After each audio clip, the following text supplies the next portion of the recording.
오늘 주신 말씀 사도행전 13장 13절 14절입니다. 다 같이 일어나셔서 합독하시고 앉겠습니다. 시작. 바울과 및 동행하는 사람들이 바보에서 배 타고 밤빌리아에 있는 버가에 이르니 요한은 그들에게서 떠나 예루살렘으로 돌아가고 그들은 버가에서 더 나아가 비시디의 안디옥에 이르러 안식일에 회당에 들어가 앉으니라. 아멘. 오늘 이 시간은 특별히 하나님께서 베풀어 주신 한 해 동안의 은혜를 감사드리는 주일입니다. 하나님의 은혜에 여러분은 어떻게 감사를 표할 수 있겠습니까? 하나님께서 가장 기뻐하시는 예물은 우리의 물질이 아니라 우리의 새로워진 삶입니다. 내가 정말로 감사의 삶을 살고 있느냐, 이게 중요하다는 말씀입니다.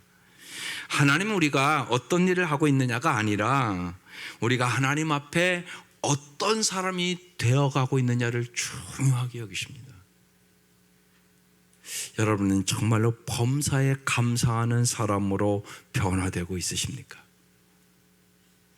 유명한 구상이라는 시인이 말씀의 실상이라는, 많은 분들이 아마 읽어봤을 것입니다. 이 유명한 시를 지었습니다. 자기의 영적인 눈이 열리면서 지은 시입니다.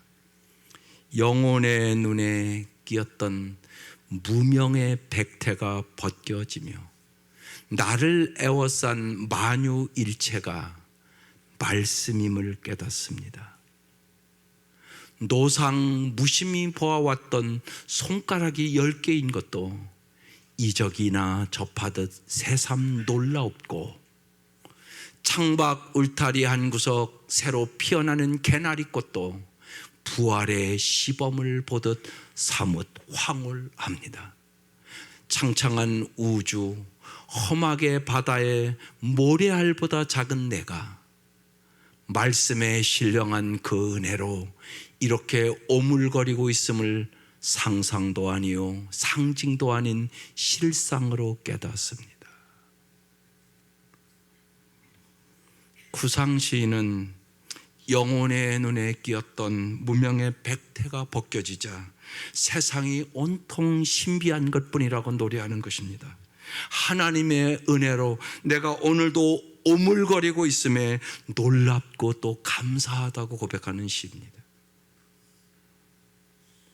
이 추수감사주일 아침에 우리 모두 진실로 감사의 사람으로 거듭나서 진실로 주님을 기쁘시게 하고 여러분이 행복한 사람들이 될 수 있기를 주의 이름으로 축원합니다.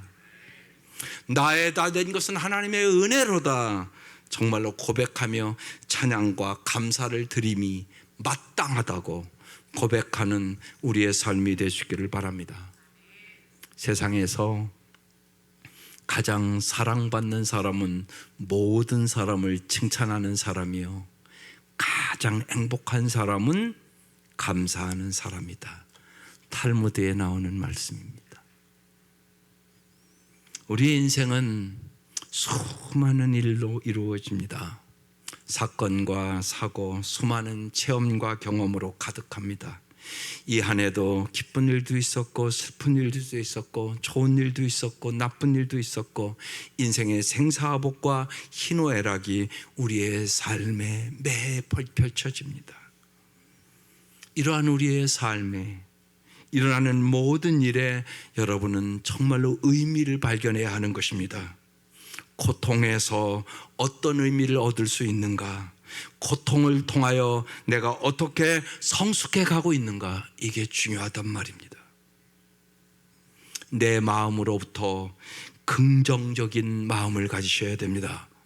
그래서 몇 달 전부터 감사 노트를 꼭 써보라고 권고를 드린 것입니다.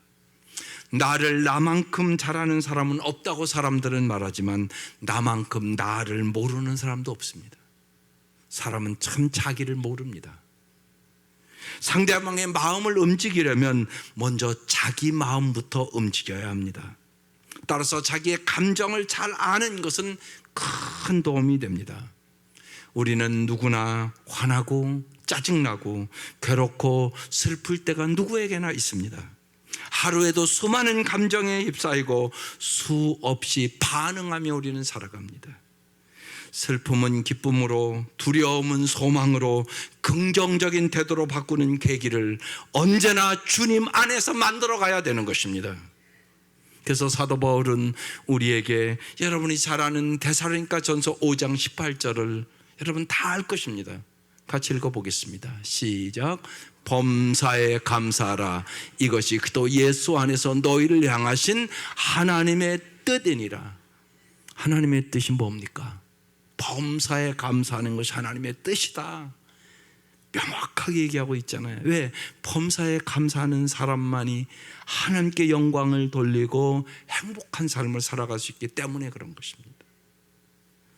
고난과 역경이 가득했지만 사도 바울은 지금 감옥에서 감사의 조건을 찾아 범사에 감사하며 오늘 우리에게 이 말씀을 주는 것입니다.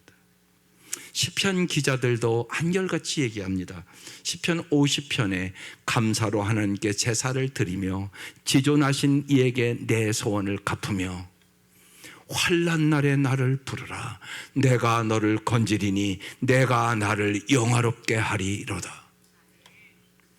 23절에도 감사로 제사를 드리는 자가 나를 영화롭게 하나니 그의 행위를 옳게 하는 자에게 내가 하나님의 구원을 보이리라. 감사의 습관을 통하여 우리는 긍정적인 태도가 내 삶이 되도록 계속적으로 연습해야 되는 것입니다. 감사는 행복으로 가는 길목에 있습니다. 행복하기 때문에 감사한 것이 아니란 말입니다. 감사하기 때문에 행복한 것입니다. 그래서 오병이 들고 감사하기도 했는데 5,000명을 먹이고 12광진으로 남는 기적을 이룹니다. 죽은 나사로에 가서 감사하고 기도하는데 죽은 나사로가 살아납니다. 그래서 반드시 감사할 때 하나님의 기적을 경험하게 되는 것입니다. 유명한 프랑스 작가 쥘 르나르는 아침마다 이렇게 기도했다고 그럽니다. 아침에 일어나니 눈이 보인다, 귀가 즐겁다, 몸이 움직인다, 기분도 좋다, 고맙고 감사하다, 인생은 아름답다. 감사하는 마음으로 하루를 시작했다는 것입니다.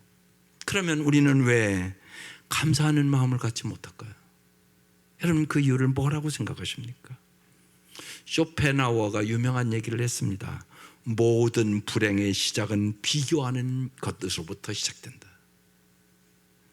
매사에 남과 비교하는 사람은 만족감은 결코 내 것이 될 수 없습니다. 그래서 만족을 모르는 사람은 비록 부유해도 가난한 사람이고, 만족을 아는 사람은 비록 가난해도 그 사람은 부유한 사람인 것입니다. 그래서 행복 4단계론이 있습니다. 비교 안 함, 만족함, 감사함, 행복. 이것이 행복 4단계론입니다. 정말로 이 감사 주일에 여러분의 마음이, 여러분의 심령이 정말로 감사함으로 행복한 사람들로 남은 인생 살아갈 수 있기를 주의 이름으로 축원합니다. 오늘 본문을 보십시다. 오늘 감사주일이라 짧게 2구절만 읽었습니다. 첫 번째는 바울과 동행하는 사람들이 버가에 간다는 얘기입니다. 왜 갑니까? 사랑과 생명의 통로가 되기 위해 가는 것입니다. 13절 다시 보겠습니다. 바울과 및 동행하는 사람들이, 오늘 제목은 그냥 여기서 그래서 바울과 및 동행하는 사람들이라고 정했습니다. 바보에서 배 타고 밤빌리아에 있는 버가에 이르렀다는 것입니다. 여기 바울이 그 이름이 맨 앞에 나오기 시작합니다. 그 전도팀의 우두머리가 이제 바나바에서 바울로 바뀌었다는 것을 얘기하는 것입니다. 그리고 이제 사도행전의 모든 초점이 13장부터는 바울에게 집중됩니다. 전도팀의 우두머리가 된 바울은 바보에서 배를 타고 지중해를 가르며 버가로 가는 배에 몸을 싣고 바울이 이제 지나온 날들을 깊이 생각하며 감회에 젖어들었습니다. 다메섹 도상에서 주님을 만난 지 17년의 세월이 흐른 겁니다. 아라비아 광야에서 그는 3년 동안 경건의 훈련을 했습니다. 고독한 세월이었습니다. 고향 다소에 가서 13년이라는 세월을 그는 아픔과 고통의 세월을 보냈습니다. 그리고 바나바가 찾아가서 데려옴으로 말미암아 안디옥에서 1년 동안 바나바와 함께 목회를 했습니다. 그리고 이제 하나님의 사랑과 생명을 흘러보내기 위하여 지금 전도하러 가는 것입니다. 지난 세월에 하나님의 은혜에 감격하면서 하나님께 더욱 충성하리라고 바울은 다짐을 합니다. 그것이 고린도전서 15장에 써놨습니다. 나는 사도 중에 가장 작은 자라. 나는 하나님의 교회를 박해하였으므로 사도라 칭함받기를 감당하지 못할 자니라. 그러나 내가 나된 것은 하나님의 은혜로 된 것이니 내게 주신 그의 은혜가 헛되지 아니하여 내가 모든 사도보다 더 많이 수고하였으나 내가 한 것이 아니요 오직 나와 함께 하신 하나님의 은혜로다. 오늘 이 아침 이 고백이 진실로 여러분의 고백이 되시기를 바랍니다. 지금까지 내가 하나님의 은혜로 살았고 내가 주님을 위하여 뭔가 한 일이 있다면 그것도 오직 하나님이 함께 하심으로 한 것이란 말입니다. 이제는 과거에 어떤 사람인지에 대해서 생각할 필요가 없습니다. 그리스도인의 지위의 본질은 당신이 현재 어떤 사람인지를 상기하는 것입니다. 죄로 얼룩진 과거가 있었습니다. 그러나 현재는 죄 사함을 받았습니다. 십자가에 달리신 예수님의 보혈로 깨끗함을 받고 하나님의 자녀가 되었고 하나님의 상속자가 되었습니다. 앞으로도 주님은 나를 의롭게 하시고 성화시키고 영화롭게 만들어 주실 것입니다. 과거에 어떤 사람이었는지 지금까지 어떻게 살아왔는지는 중요하지가 않습니다. 과거의 내가 아니라 현재의 내가 중요하단 말입니다. 죄 사함을 받았습니다. 구속되었습니다. 주님이 여러분을 오늘도 치유하시고 치유를 받고 치유받습니다. 그리고 주님은 하나님의 형상대로 오늘도 우리를 회복시켜 나갑니다. 나의 나된 것은 하나님의 은혜로 되어서 찬양하고 감사함이 오늘 이 아침 마땅하다는 것입니다. 이 은혜가 넘칠 수 있기를 바랍니다. 이 은혜에 여러분의 눈에서 눈물이 있기를 바랍니다. 여러분의 마음이 다시금 뜨거워질 수 있기를 바랍니다. 우리가 이 아침 감사한 것은 바울과 함께 하시며 바울을 이렇게 빚어주신 성령님께서 지금도 오늘 이 아침 우리와 함께 하신다는 사실입니다. 나라에는 국격이 있고요, 사람에는 인격이 있으며 그리스도인의 삶에는 품격이 있습니다. 그리스도인이 자기만을 위하여 살려고 한다면 그리스도인의 품격을 지킬 수는 없습니다. 그것은 하나님을 믿는다고 하면서도 사실 하나님께서 언제나 자신과 함께하고 계심을 믿지 않음을 의미하기 때문에 그렇습니다. 하나님이 함께 하시는 사람은 반드시 이제는 나 중심적으로 살지 않고 하나님 중심적으로, 남 중심적으로 삶이 반드시 바뀐단 말입니다.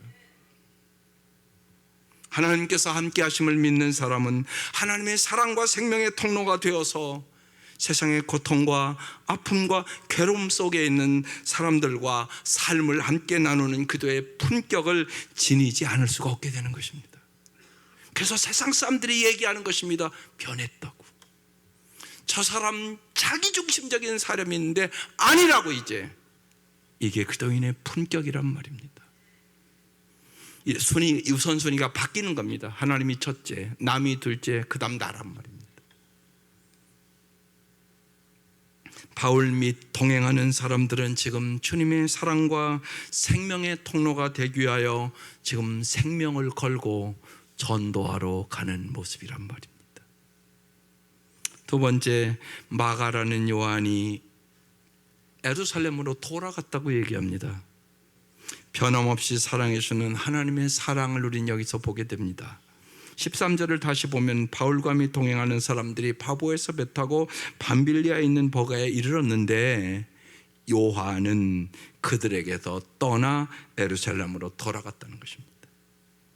마가라는 요한이 자기의 임무를 버리고 힘들다고 자기 집 예루살렘으로 돌아간 것입니다. 요한이라는 이 히브리식 이름을 지닌 유대 청년의 로마식 이름은 마가입니다. 그래서 이 마가는 예루살렘 부자 마리아의 아들입니다. 그래서 마가의 다락방, 그러니까 많은 사람이 모일 정도로 부잣집 아들입니다. 바나바의 사촌 동생입니다. 나중에 후에 마가는 이 자신의 잘못을 깊이 깨닫고 바울과 베드로의 충실한 동역자가 되었을 뿐만이 아니라 복음서인 마가복음을 기록한 것입니다. 이것은 보잘것없는 어리석은 인간을 끝까지 바로 세워주시는 하나님의 놀라운 은총을 표현한 것입니다. 여기서 우리가 간과하지 말아야 될 것은 무책임하고 어리석기 짝이 없던 마가가 마가복음의 기록자가 될 수 있었던 것은 보잘것없는 자신을 변함없이 사랑해 주시는 하나님의 사랑을 마가가 깨닫고 그 사랑에 바르게 응답하는 하나님의 통로가 되었기에 마가복음을 기록할 수 있었다는 것입니다.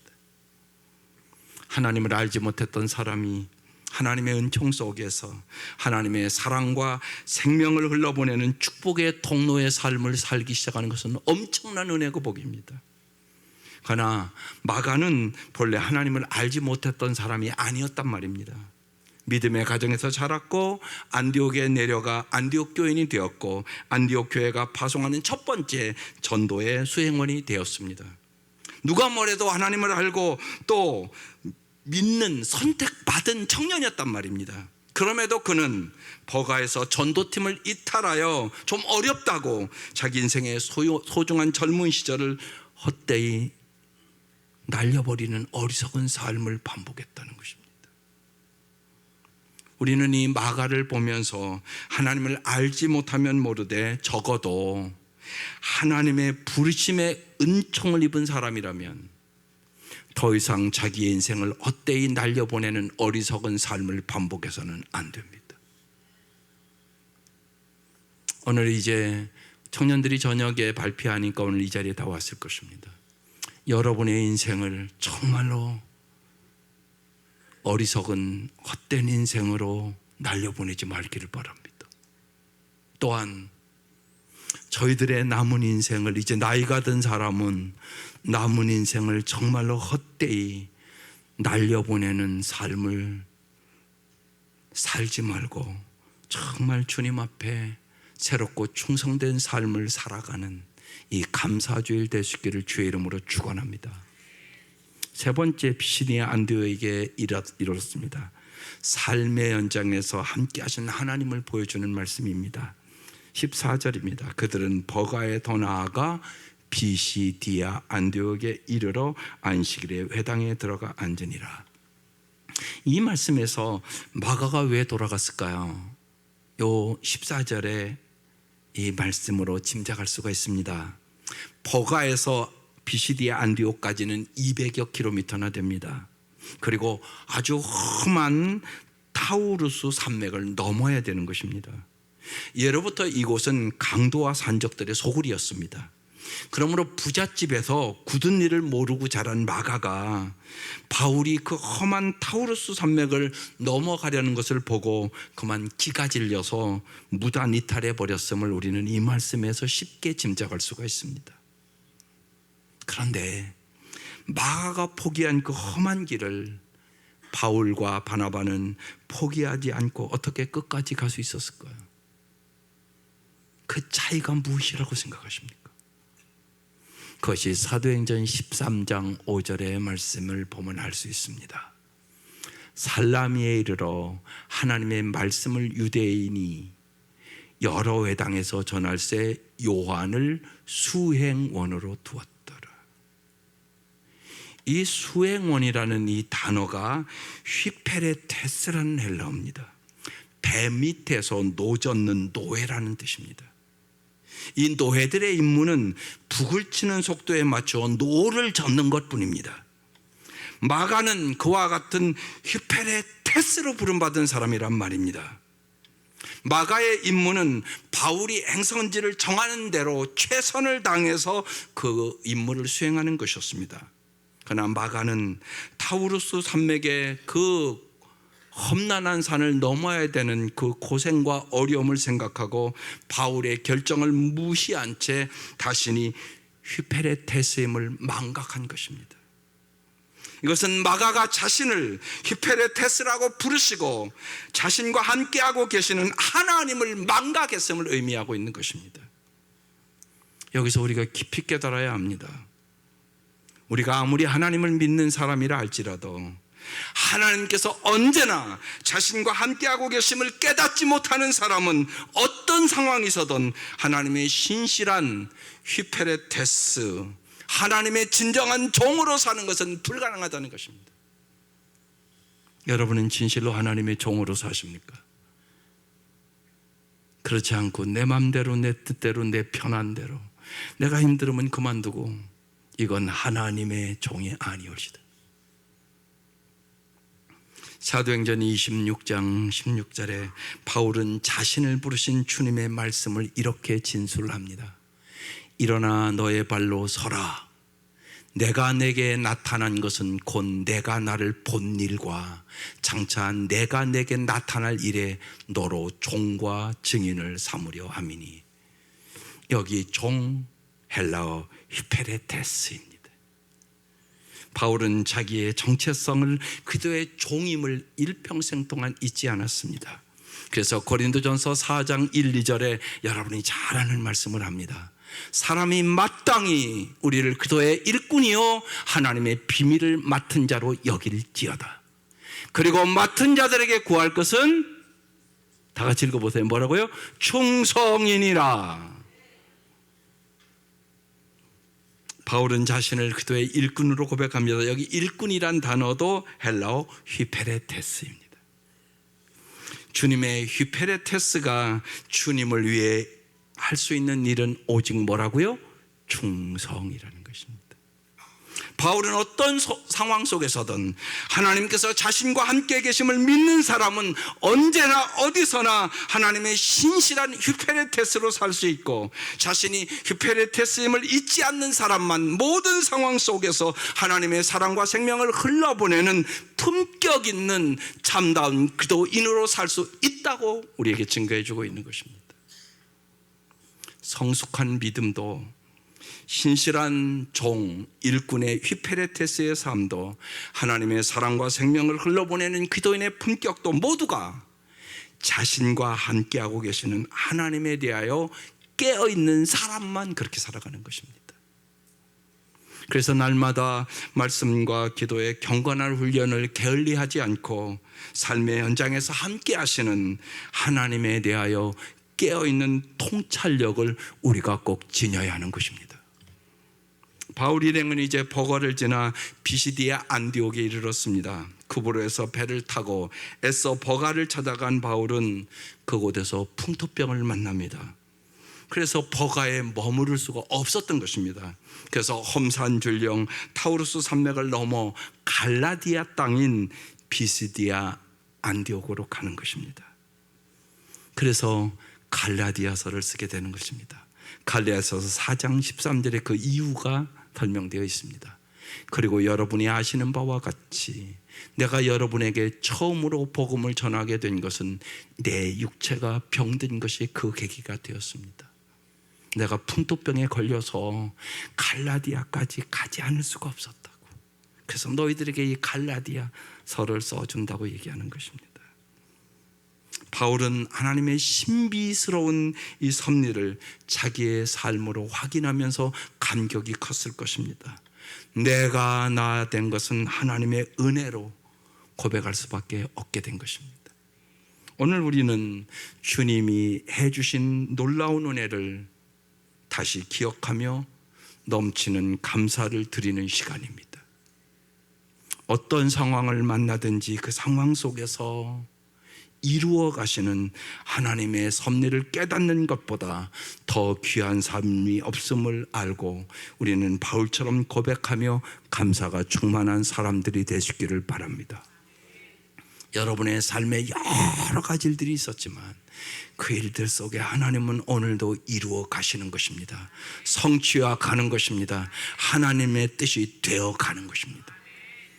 그래서 빌립보서 1장에 바울은 이렇게 얘기합니다. 나의 간절한 기대와 소망을 따라 아무 일 내든지 부끄러워하지 아니하고 지금도 전과 같이 온전히 담대하여 살든지 죽든지 내 몸에서 그리스도가 존귀하게 되게 하려 하나니 이는 내게 사는 것이 그더니 죽는 것도 유익함이라. 이제 우리가 하나님의 말씀 앞에서 우리 자신을 부인하면서 온 중심으로 하나님을 하나님으로 사랑하십시다. 내가 하려던 것보다 하나님에 의하여 되어진 일로 말미암아 오늘의 내가 지금과 같은 그리스도인으로 살아갈 수 있음을 감사합시다. 지금 내가 하나 된 것은 오직 하나님의 은혜임을 여러분의 가슴 깊이 느끼고 감사를 하셔야 하는 것입니다.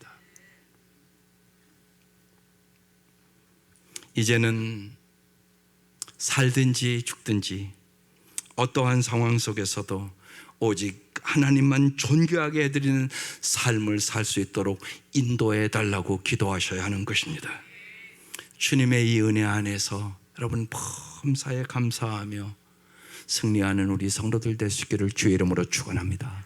기도드리겠습니다.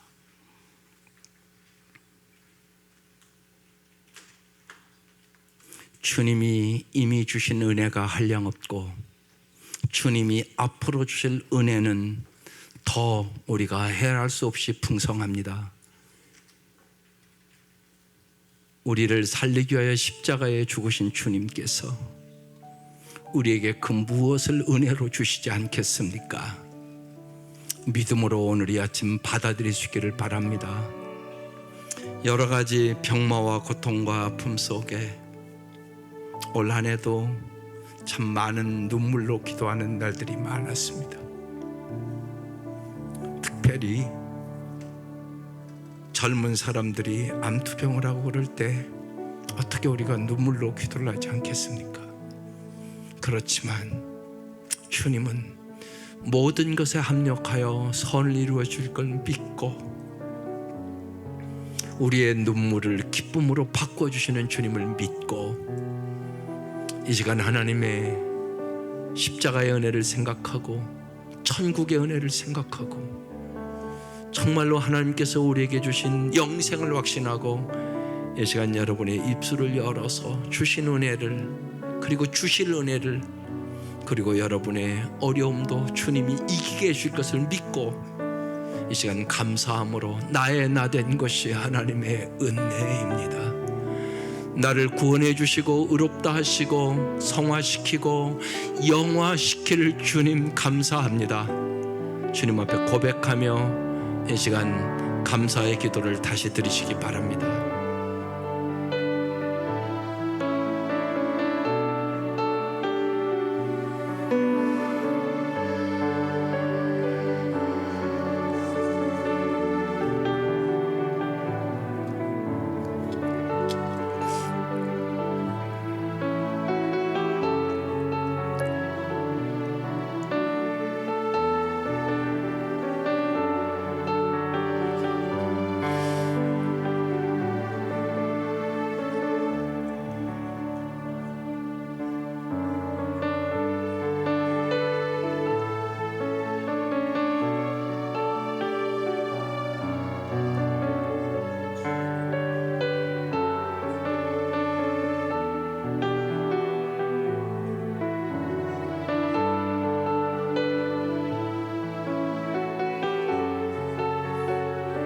하나님 아버지,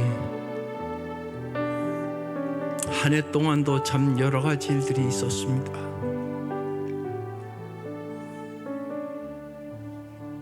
주님께서 주신 은혜가 한량없고 또 여러 가지 고난과 아픔과 병마를 바라보며 하나님 앞에 울며 기도한 날들도 참 많았습니다. 주님께서 은혜를 주셔서 넉넉하게 승리하게 해주실 것을 믿습니다. 주님께서 특별히 어려움 속에, 병마 속에, 또 상실의 아픔 속에 있는 성도들을 이 시간 위로하여 주시고 주님의 십자가의 은혜로 세상을 넉넉히 이길 만한 믿음을 주시고 소망을 주시고 하늘의 문을 열어주셔서 넉넉히 승리할 수 있도록 도와주옵소서. 감사함으로 기적을 보게 하시옵소서. 감사함으로 승리하게 하여 주시옵소서.